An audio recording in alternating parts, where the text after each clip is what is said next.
Good morning, students. So,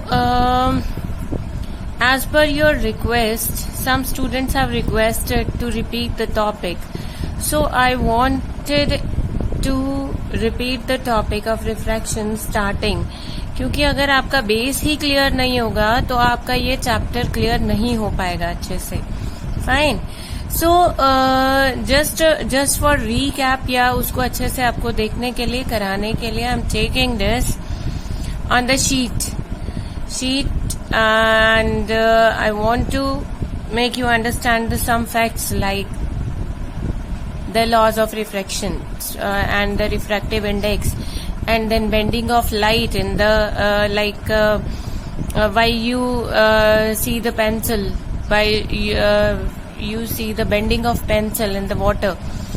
See, so we are starting from the refraction. देखो starting से अगर base हम लें, then what is refraction?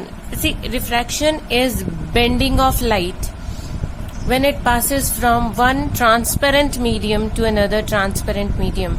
See, transparent medium is necessary क्योंकि अगर medium opaque होगा या translucent होगा तो there will be a hindrance in the path of light. Light कहीं पे भी चलेगी, उसके लिए opaque material तो नहीं चाहिए ना. opaque material के पीछे तो क्या बन जाती है? shadow बन जाती है ना. translucent की भी shadow बन जाती है.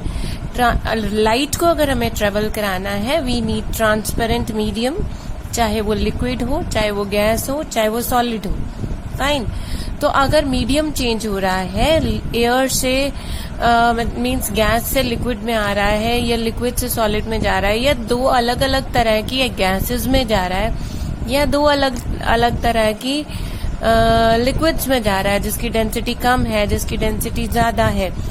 See, here come the words density. Here comes the word density. Density मतलब कितना घना है, कितना dense है, means उसमें कितने particles हैं. जिसमें ज्यादा particles हैं उसकी density ज्यादा है, जिसमें particles कम है उसकी density भी कम है. So जिसकी कम density होती है उसको हम बोलते हैं rarer. Fine. जिसमें कम पार्टिकल्स होते हैं, जैसे एयर हो गया, है ना. और जिसमें ज्यादा पार्टिकल्स होते हैं we call it dense particle,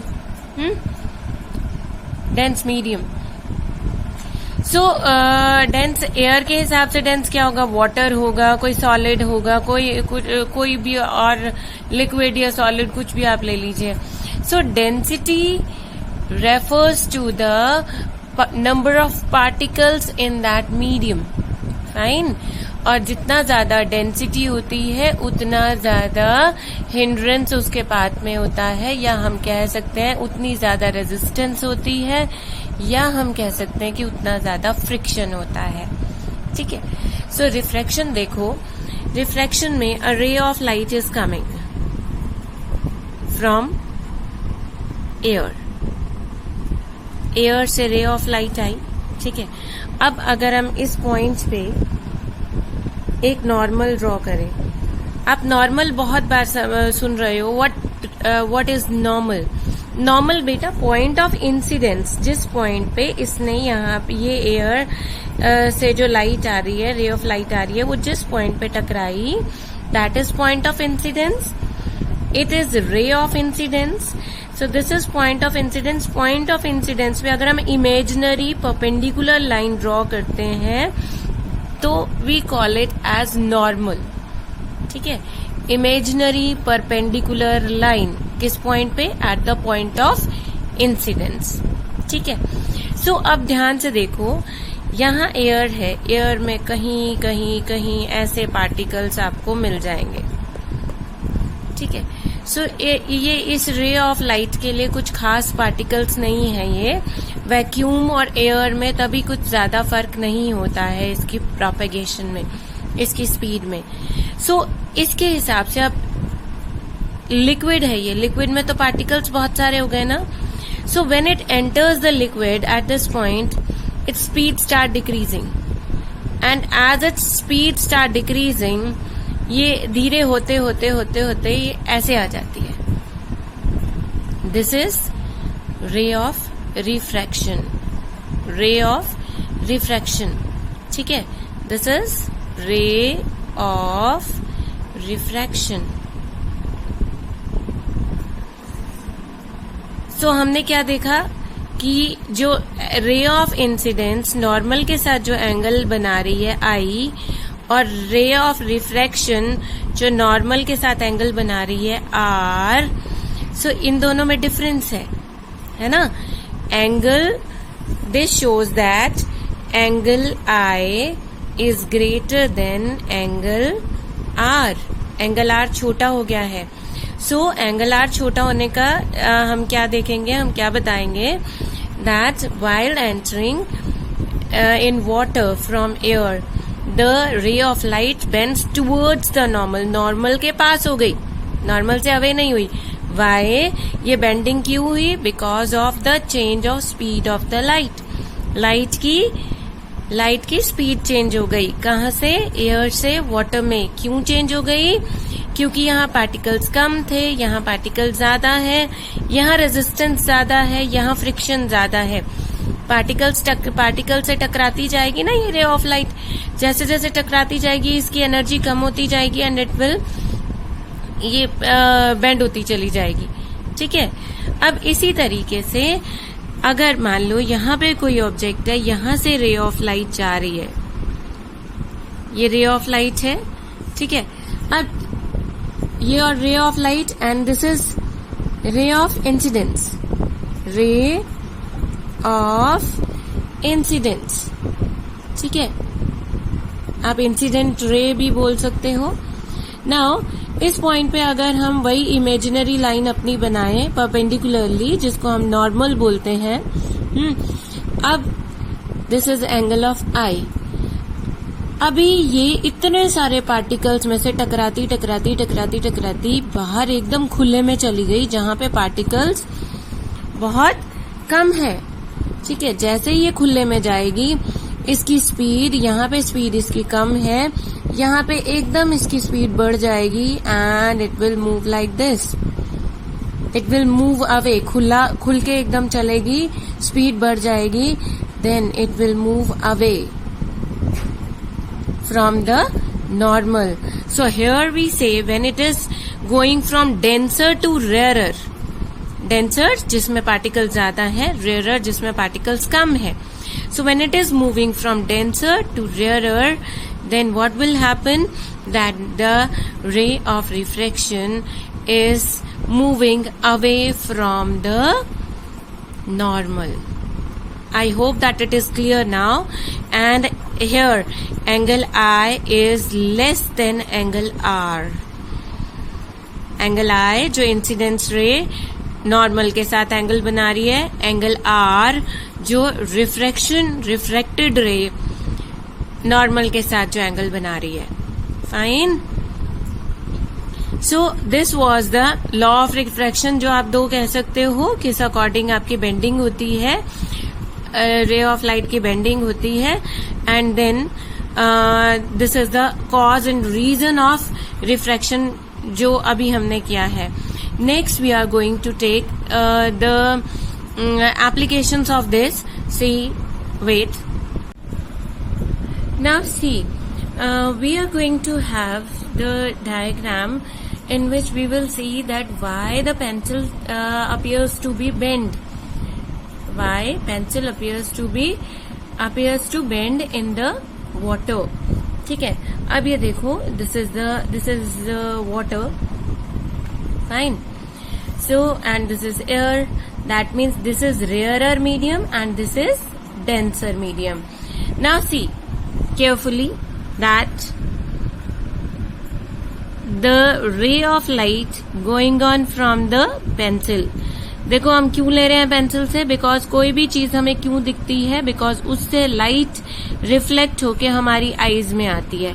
ठीक है, अभी हम वही फिनोमिना ले रहे हैं। देखो ये पेंसिल हमें दिख रही है बिकॉज पेंसिल के ऊपर जो लाइट है वो रिफ्लेक्ट होके हमारी आईज में आएगी, तभी हमें वो पेंसिल दिखाई देगी। ठीक है, अब देखो ये पेंसिल से आई एक रे, अब यही अगर हम इस पॉइंट पे इमेजिनरी लाइन ड्रॉ कर ली, नॉर्मल ड्रॉ कर ली, ठीक है। नाउ इट इज मूविंग, ध्यान से कौन सा लॉ लग रहा है, फर्स्ट या second? It is moving from denser to rarer, denser to rarer, then it will move away from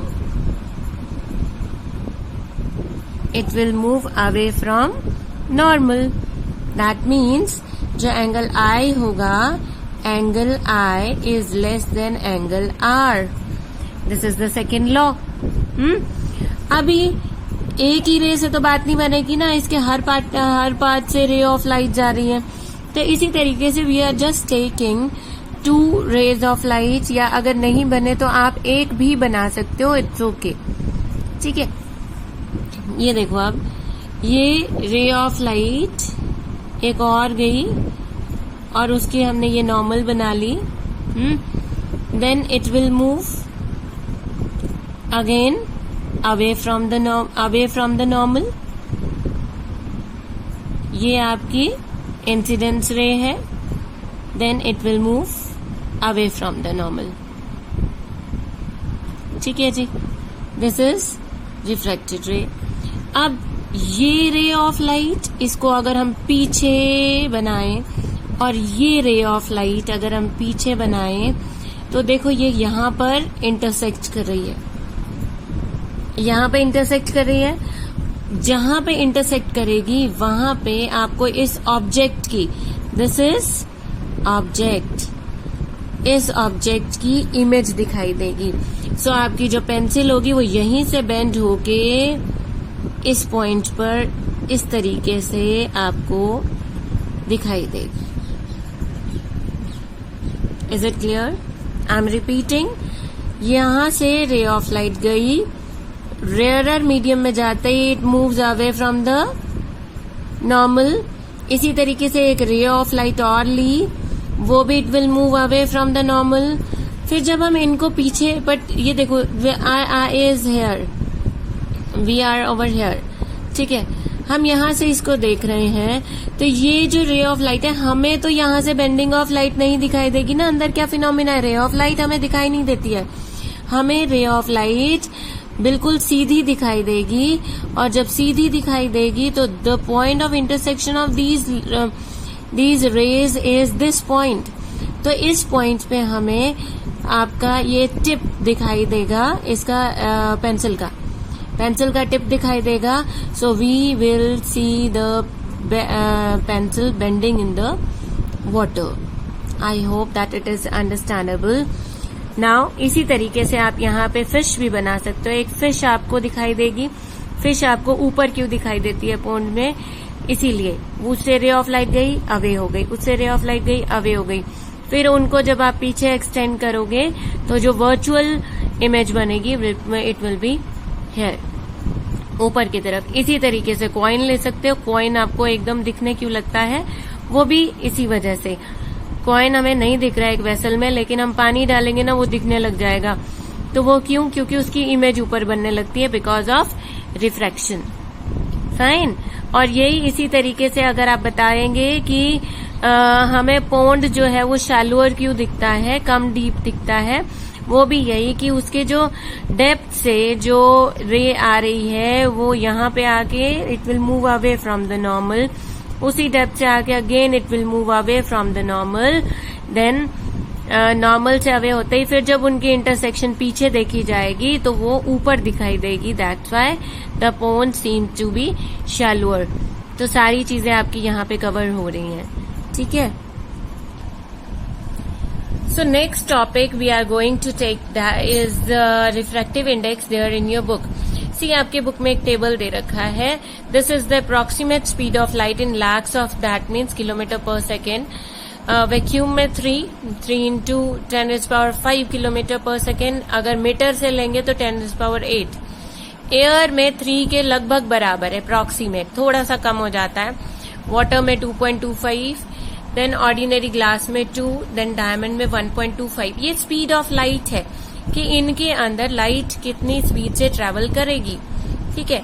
so refractive index की जब हम बात करते हैं तो रिफ्रैक्टिव इंडेक्स वैक्यूम के हिसाब से हम दूसरे मीडियम में स्पीड ऑफ लाइट देखते हैं, या अगर वैक्यूम के हिसाब से नहीं लेना है, मुझे दो मटेरियल्स में लेना है, तो हम दोनों मटेरियल में speed of light in medium 1 and speed of light in medium 2, ठीक है। सो जिसके रिस्पेक्ट में हमें जिससे कंपेयर कर रहे हैं, जैसे refractive index of medium 2 with respect to medium 1, तो उसको हमें कहाँ लेना है, ऊपर लेना है। मीडियम 1 की स्पीड ऑफ लाइट ऊपर लेनी है और दूसरे को जिसको हम देख रहे हैं उसको नीचे लेना है। This is speed of light in medium 1, speed of light in medium 2। देखो इसका भी अगर इसका भी यूनिट मीटर पर सेकेंड है, इसका भी यूनिट मीटर पर सेकेंड है, ये आपस में जब डिवाइड हो रहे हैं तो ये क्या होगा, ये कट जाएंगे आपस में। सो हियर जब इनको हम डिवाइड करेंगे ना तो एक कांस्टेंट वैल्यू आएगी विदाउट यूनिट, ठीक है। उस कांस्टेंट वैल्यू को हम म्यू से डिनोट करते हैं। See this is the symbol mu, ये रिफ्रैक्टिव इंडेक्स का सिंबल है। जिसके रिस्पेक्ट में जिसका आपने ऊपर लेना है उसको आप नीचे लिखोगे। Mu 1:2 is speed of light in medium 1, ठीक है, एंड नीचे क्या लेंगे, speed of light in medium 2। जिसके रिस्पेक्ट में ले रहे हो, जिसके साथ कंपेयर कर रहे हो, उसको आपने इधर 1 लिखना है और सिंबल के साथ नीचे लिखना है that we are taking the speed of light of we are comparing the speed of light in medium 2 with respect to 1, ठीक है। तो जिसके साथ हम रिलेट करते हैं, 1 और 2 को रिलेट करते हैं, then we call it the relative refractive index, relative with relation to other one, ठीक है। रिलेटिव वर्ड कहाँ से आया, with relation to the other one. So the ratio of the speeds of light, दोनों media में जो speed of light आ रही है उनकी रेशियो, ठीक है, उनकी जो रेशियो आएगी उससे, उनको जब हम रेशियो निकालेंगे उससे आएगा एक constant, that constant is known as refractive index, ठीक है। It gives us the measure of extent of refraction. So कितना ज्यादा बेंडिंग होगी लाइट की, ये हमें ये बताता है। और अगर किसी भी मीडियम की स्पीड ऑफ लाइट हम ले रहे हैं with respect to vacuum, with respect to vacuum, because vacuum में कोई पार्टिकल ही नहीं है कंपेयर करने के लिए, या कंपेयर कर रही हूं मतलब उसके साथ टकराने के लिए या उसको रेजिस्ट करने के लिए। So that is the exact speed of light. तो अगर आप उस एग्जैक्ट स्पीड ऑफ लाइट से कुछ भी कंपेयर कर रहे हो, then that will be your absolute refractive index, that will be your absolute refractive index, ठीक है जी। So refractive index of the medium, it is also then it will just denoted by mu m। कौन सा medium का ले रहे हो, like mu, अगर आप म्यू ग्लास ले रहे हो, रिफ्रैक्टिव इंडेक्स ऑफ ग्लास लेना है, देन म्यू को आप जी के साथ लिखे, बिकॉज हमें एब्सोल्यूट रिफ्रैक्टिव इंडेक्स निकालना है, दैट मीन्स हमें वैक्यूम के साथ ही करना है। So no need of writing vacuum over here and glass over here. If anyone says you that find the absolute refractive index of glass, find the absolute refractive index of glass, then you have to write speed of light in vacuum over here and speed of light in glass over here. आपको याद रखनी पड़ेगी, वो आपको जरूरी नहीं, आपको वो टेबल दिया जाएगा। So speed of light in glass in vacuum is denoted by C, and speed of light in any medium is denoted by V. So V glass और ऊपर C, this is absolute refractive index। Again कोई constant आएगा। अब अगर इन constant को हम optical density के हिसाब से हम देखें, सो जितना ज्यादा आपका रिफ्रैक्टिव इंडेक्स डिवाइड करके जो रेशियो आएगी, ठीक है, उतना ज्यादा वो क्या होगा, that will be denser. The substance which we are comparing, जिसको हम कंपेयर कर रहे हैं वैक्यूम के साथ, वैक्यूम में स्पीड ऑफ लाइट के साथ, वो उतना ज्यादा डेंस होगा। The more the refractive index, the more is the optical density. जितना ज्यादा रिफ्रैक्टिव इंडेक्स होगा उतनी ज्यादा ऑप्टिकल डेंसिटी होगी, ठीक है। जितने ज्यादा रेशियो डिवाइड करके आएगी उतना ज्यादा ऑप्टिकल डेंस होगा, और रेशियो रहेगी 1 से नीचे नीचे, बिकॉज 3/3 तो वैक्यूम का वैक्यूम के साथ करोगे तभी 1 आएगा ना, है ना। अब 3 अपॉन समथिंग एल्स कर रहे हो, सो आपका जो रेशियो है that will be according to vacuum. ठीक है जी, रूल्स ऑफ रिफ्रैक्शन हमने अभी कर लिए हैं। Now this was the slab. Slab के लिए भी आपने ये करना है, दिस इज इंसिडेंस रे। नॉर्मल के हिसाब से आपने देखा रेयरर से डेंसर में चला गया है, तो it will move away from the, it will move towards the normal. ठीक है, तो आर जो होगा वो छोटा होगा आई से। This is PQ is ray of incidence. अब ये यहाँ जा रहा है, ट्रेवल कर रहा है, तो अब अगेन यहाँ पे डेंसर मीडियम है, डेंसर से ये आ गया है रेयरर में, तो ये मूव अवे करेगा, तो angle of emergence will be greater than angle of refraction. ठीक है, so this is the distance, compared distance in दोनों के बीच में। किसमें? रे ऑफ इंसिडेंस को अगर आप बिल्कुल पैरेलल लेकर आएंगे तो एमर्जेंस रे और इंसिडेंट रे में थोड़ा सा डिस्टेंस आएगा। ठीक है, this is the distance you have to measure between these. Fine बच्चे, सो ये डायग्राम आपको करना है, ये सारे डायग्राम्स आपको खुद बना के देखने हैं। ये वाले 3 डायग्राम्स आपको वैसे बना के देखने हैं जैसे मैंने अभी बताए थे, ये भी बनाने हैं, लॉज के हिसाब से लिखिए। देन ये भी बनाना है और ये भी आपको टेबल बनाना है। This much you have to do. मैंने अभी कुछ नया नहीं करवाया है, you just have to revise all that done previously.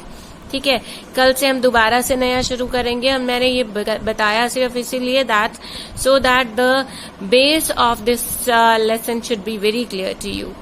Thank you very much and do it carefully. साथ साथ चलो ताकि कुछ रहे ना और समझ भी बहुत अच्छे से आए, बिकॉज कल जो हमें टॉपिक करना है it is very very very important. Thank you very much.